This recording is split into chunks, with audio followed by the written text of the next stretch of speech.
আসসালামু আলাইকুম everyone. Welcome to my another new video.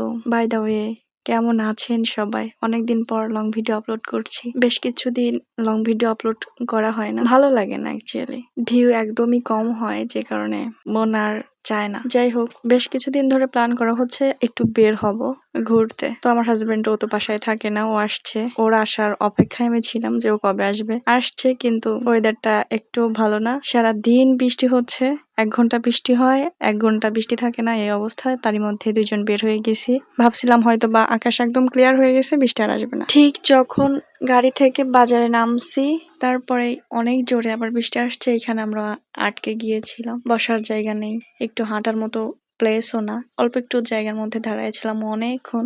দেন যখন একটু বৃষ্টি কমছে, তখনই চলে গিয়েছিলাম আমাদের কাঙ্ক্ষিত জায়গায়, স্ট্রিট ফুড। এখানে অনেক ধরনের বিক্রি করে, বাট আজকে বৃষ্টির কারণে একটা দোকানও নেই। তারপর একটা ছোট হোটেলে গিয়েছিলাম।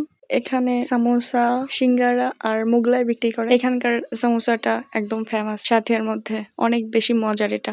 এছাড়াও বাকি আরো একটা দোকান আছে, বাট আমার ওটা খুব একটা ভালো লাগে না। আসলে আমি মূলত ঘুরতে আসি না, আমি মূলত খাওয়ার জন্য আসি। আর যেখানে খাওয়া নাই সেখানে আমি আসলে যাই না। এতে আমি যতই মোটা হই, ভুটকি হই, বা যে যাই বলুক না কেন, এই লাইভ করার ওসিলায় কত মানুষ যে আমার মুটকি ভুটকি এগুলা বলছে। আমি এগুলা আসলে কেয়ার করি না। খাইতে খাইতে যদি আমার ওজন 100-তে যেও পৌঁছায়, তাতেও আমার কোনো সমস্যা নেই। কারণ আমি মারা যাবার পরে আমি তো একা একা আর হেঁটে কবরে যাব না, আমাকে তো সবাই মিলে রেখে আসবে। সো যতটুকু খেতে পারি ততটুকু খেয়ে যাই, আল্লাহ যতটুকু রিজিকে রাখছে।